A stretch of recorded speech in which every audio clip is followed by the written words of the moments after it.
In the wake of Superstorm Sandy, people have reached out to help their neighbors and lend a hand, but not everyone is doing the right thing. On your side, consumer advocate Jen Strathman joins us now live. And Jen, how are con artists using the superstorm as an opportunity to pull a fast one in the car market?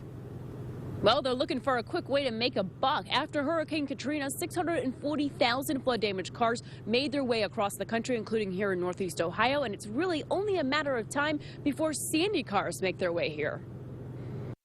For people hit hardest by Superstorm Sandy, it will take years to rebuild their homes. And while Sandy did some damage to Northeast Ohio, more could be coming. There are con men looking to rip you off. Con men who experts say will start peddling cars. They may look fine in the present, but it's their past you should worry about. The problem with water is that it's essentially poison for a car.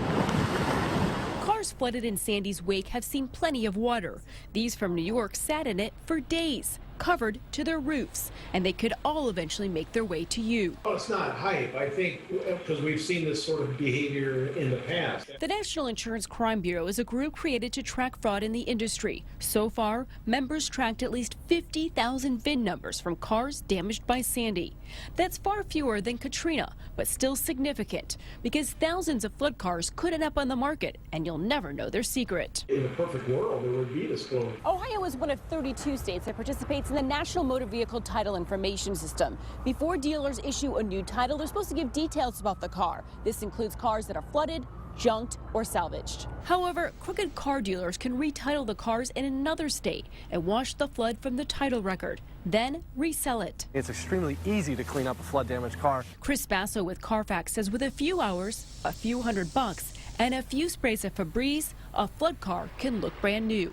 His company's free flood reports may indicate whether a used car was waterlogged and become a potential danger to you if you buy it. The worst thing is it can also affect the safety systems of the car. The airbag systems, the anti-lock brakes may not function at a time where you absolutely need them. That's why before you buy any used car, take it to a mechanic. Things can look good from the top, but underneath is a whole different story. Body shop owner Bill Taylor says the story of every Sandy car can be uncovered if you look for red flags. To find the biggest one, just open the door and sniff. They can put perfume or cleanse it all they want, but that very first rush of the smell when you open the door, that's really a telltale sign. And there are others, from inside when you pull back the carpets. Is that dry, or does that have a silt to it also? To the springs and bolts under the seats. They're not exposed to moisture, so if they are and you see rust under there, number one sign that, hey, there's been water inside of this vehicle. And especially under the hood. Looking for water lines, corrosion along inside of the wheel well. Now, of course, this gets wet from the rain, but being submerged is another thing. Knowing if your car was submerged is something you should do before sinking in your money.